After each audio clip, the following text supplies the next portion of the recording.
Varthur high school ground ಅಲ್ಲಿ ಅದ್ದೂರಿಯಾಗಿ ಅಂಡರ್-22 cricket tournament 5 ದಿವಸದಿಂದ ನಡೀತಾ ಇತ್ತು. ನಾನು ರಂಜಿತ್ ನರಸಿಂಹಣ್ಣ ಎಲ್ಲರೂ ಕೂಡ ನೋಡೋಣ ಅಂದ್ಬಿಟ್ಟು ಫೈನಲ್ ಡೇಗೆ ಹೋಗಿದ್ವಿ. ಟೀಮ್ ಇಂಡಿಯಾ ಬಾಬು ಅಣ್ಣ ಮತ್ತೆ ಪವನ್ ಅಣ್ಣ ಎಲ್ಲರೂ ಸೇರ್ಬಿಟ್ಟು ಅದ್ದೂರಿಯಾಗಿ ಕ್ರಿಕೆಟ್ ಟೂರ್ನಮೆಂಟ್ ಅನ್ನು ನಡೆಸ್ತಾ ಇದ್ರು. ರಿಯಲ್ ಫೈಟರ್ಸ್ ಹರಿಯಣ್ಣ ಚೆನ್ನೈಯಿಂದ ಒಂದು ಸೈನ್ಯನೇ ಕರೆಸಿದ್ರು. ಆ ಸೈನ್ಯ ಬಂದ್ಬಿಟ್ಟು ಫೈನಲ್ಗೂ ಕೂಡ ಎಂಟ್ರಿ ಆದ್ರು. 5 ದಿವಸದಿಂದ ಊಟದ ವ್ಯವಸ್ಥೆ ಮತ್ತೆ 5 ದಿವಸದಿಂದ ರೂಮ್ ವ್ಯವಸ್ಥೆ ಕರ್ನಾಟಕದಲ್ಲಿ ಬಂದಿರೋ ಎಲ್ಲಾರ ಮೂಲೆ ತಂಡಗಳಿಗೂ ಕೂಡ ಮಾಡಿದ್ರು. ನಾವು ಕೂಡ ಗೀ ರೈಸ್ ಮತ್ತೆ ಸ್ವೀಟ್ ಎಲ್ಲ ತಿನ್ಕೊಂಡು ನಮ್ಮ ಅಕ್ರಮ್ ಬ್ರೋನ್ ಮಾತಾಡಿಸ್ಕೊಂಡು ಮ್ಯಾಚ್ ನೋಡಕ್ಕೆ ಸ್ಟಾರ್ಟ್ ಮಾಡಿದ್ವಿ. ಮಡಿಕೇರಿ ಮತ್ತೆ ಬಳ್ಳಾರಿ ಅವ್ರ ಮ್ಯಾಚ್ ಸ್ಟಾರ್ಟ್ ಆಗ್ತಿತ್ತು. ಬಳ್ಳಾರಿ ಅವರು ಡೈರೆಕ್ಟ್ ಆಗಿ ಫೈನಲ್ ಹೋಗ್ತಾರೆ. ಮಡಿಕೇರಿ ಅವರು 3ನೇ ಪ್ರೈಸ್. ಫೈನಲ್ ಗೆ ಚೆನ್ನೈ ಮತ್ತೆ ಬಳ್ಳಾರಿ ಬರುತ್ತೆ. ನಮ್ಮ ನರಸಿಂಹಣ್ಣ ಮತ್ತೆ ಮುನಿಬ್ರೋ ವಿಜಿ ಎಲ್ಲರನ್ನು ಮಾತಾಡಿಸ್ಕೊಂಡು ಫೈನಲ್ ಗೆ 5 ನಿಮಿಷ ಟೈಮ್ ಇದೆ ಅಂದ್ಬಿಟ್ಟು ಆಚೆ ಕಡೆ ಜ್ಯೂಸ್ ಕುಡಿಯೋಣ ಅಂತ ಹೋದ್ವಿ. ಆಚೆ ಕಡೆ ಲೈವ್ ಸ್ಟ್ರೀಮಿಂಗ್ ಇತ್ತು. ಅದನ್ನು ನೋಡಿ ಸಿಕ್ಕಾಪಟ್ಟೆ ಖುಷಿ ಆಯ್ತು. ISPL ಪ್ಲೇಯರು ಮುರಳಿ ಅಣ್ಣನು ಕೂಡ ಮಾತಾಡಿಸ್ಕೊಂಡು ಅಲ್ಲಿಂದ ನಮ್ಮ ಬಾಯ್ಸ್ ಎಲ್ಲರೂ ಕೂಡ ಫುಲ್ ಡ್ಯಾನ್ಸ್ ಮಾಡ್ತಾ ಇದ್ರು. ಬಳ್ಳಾರಿ ಅವ್ರ ಟೀಮು ಫೈನಲ್ ಕೂಡ ವಿನ್ ಆಯ್ತು. ಡ್ಯಾನ್ಸಿಂಗ್ ಸ್ಟಾರ್ ಅಂಪೈರ್ ಕೂಡ ಬಂದಿದ್ರು. ಅವ್ರನ್ನೆಲ್ಲ ನೋಡಿ ತುಂಬಾನೇ ಖುಷಿ ಆಯ್ತು.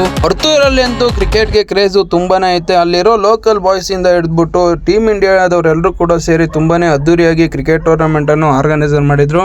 ಟೀಮ್ ಇಂಡಿಯಾ ಬಾಲಣ್ಣನು ಕೂಡ ಬಂದಿದ್ರು. KSPL ಅಲ್ಲಿ ಫೈನಲ್ ಗಂಟ ಹೋಗ್ಬಿಟ್ಟು ತುಂಬಾನೇ ಚೆನ್ನಾಗಿ ಆಡಿರೋ ಬಾಲಣ್ಣನೆಲ್ಲ ಮಾತಾಡಿಸ್ಕೊಂಡು ಈ ವಿಡಿಯೋನ ಆದಷ್ಟು ಬಳ್ಳಾರಿ ಬಾಯ್ಸ್ ಗೆ ಶೇರ್ ಮಾಡಿ. ತುಂಬಾನೇ ಚೆನ್ನಾಗಿ ಆಡಿದ್ರು. ಮತ್ತೆ ಸಿಗೋಣ ನೆಕ್ಸ್ಟ್ ವಿಡಿಯೋದಲ್ಲಿ. ಬಾಯ್ ಬಾಯ್. ಇದೇ ತರ ಕ್ರಿಕೆಟ್ ಟೂರ್ನಮೆಂಟ್ ಅನ್ನು ಆರ್ಗನೈಸರ್ ಮಾಡಿ ಅಂದ್ಬಿಟ್ಟು ಪವನ್ ಅಣ್ಣ ಮತ್ತೆ ಟೀಮ್ ಇಂಡಿಯಾ ಬಾಬು ಅಣ್ಣನ ಮಾತಾಡಿಸ್ಕೊಂಡು ಸೀದಾ ಮನೆ ಕಡೆ ಬಂದೆ. ಇವತ್ತಿನ ವಿಷಯ ಇಷ್ಟೇ. ಮತ್ತೆ ಸಿಗೋಣ ನೆಕ್ಸ್ಟ್ ವಿಡಿಯೋದಲ್ಲಿ. ಬಾಯ್ ಬಾಯ್.